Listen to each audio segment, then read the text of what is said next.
nous présenter les problématiques de cette chambre professionnelle des opérateurs de domaines skiables, comme l'indique le visuel que vous voyez sur les écrans derrière vous.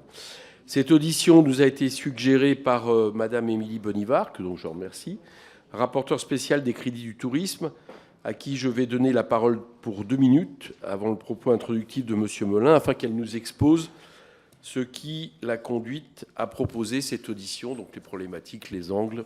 À vous, chers collègues. Merci beaucoup, Monsieur le Président. Je souhaite vous remercier également le Bureau de la Commission des Finances de nous permettre, comme rapporteurs spéciaux, de proposer ces auditions. Pendant 5 ans, j'ai été rapporteur spécial. Je parle beaucoup de l'économie touristique, beaucoup des domaines skiables. Et je pense que c'est très important que tous les commissaires aux finances aient un niveau de connaissance de ces problématiques qui soit plus large et en tout cas qui ne soit pas par le seul spectre du rapporteur désigné. Donc je pense que c'est une très bonne idée et l'idée c'est vraiment d'avoir une présentation assez large des problématiques des domaines skiables d'aujourd'hui et des enjeux de demain pour que dans les rapports évidemment que nous porterons, ces problématiques soient comprises et partagées par tous. Donc l'idée, c'était évidemment que vous puissiez mieux connaître cette économie touristique de montagne et les problématiques qui y sont liées. Quelques éléments. Tout d'abord, savez-vous que dans 80% des cas, les Français qui vont à la montagne, y vont la première fois l'hiver. Et sur 80% de ces cas, 70% y vont pour le ski et la glisse. Ça signifie que les domaines skiables sont le moteur d'attractivité de la montagne. L'hiver, bien sûr, mais ensuite l'été, puisque la première fois, c'est l'hiver et ensuite, on sait que les gens y retournent. Alors, ça ne signifie pas, évidemment, que les domaines skiables et toute l'économie touristique n'a pas abordé sa transition avec une diversification de ses offres, avec des outils de transition écologique, environnementale, pour dépendre un peu moins du ski. Mais le domaine skiable, le ski, la glisse, la neige restent le moteur économique principal de nos stations. Les stations, c'est une formidable histoire. C'est une magnifique histoire de France. Je le dis parce que c'est évidemment le plan montagne du général de Gaulle et de Georges Pompidou.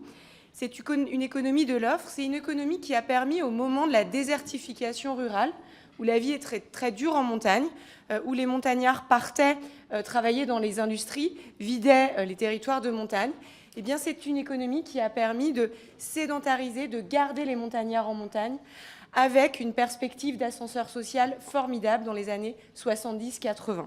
Donc c'est une création de richesse dans les années 70, 80, 90 qui a pu se créer sur les territoires de montagne, créer des emplois, garder nos écoles et donner des perspectives aux montagnards. Ça a été aussi, Monsieur le Président, une extraordinaire histoire qui a été construite avec des communes communistes et des comités d'entreprise, puisque des villages vacances se sont créés avec une philosophie à laquelle je suis très attachée, que la montagne est à tous, et notamment aux plus fragiles ou ceux qui ont le moins de moyens. Et cette histoire qui s'est construite avec les villes communistes dans les années 70-80, eh bien, on souhaite pouvoir la faire perdurer au travers des centres de vacances, des centres comités d'entreprise. Ces jeunes Parisiens, les petits jeunes de Colombes, de Sannois, qui sont venus skier en montagne, eh bien, ils reviennent aujourd'hui avec leurs enfants et on y est très attachés. Voilà, je ne souhaite pas être plus longue.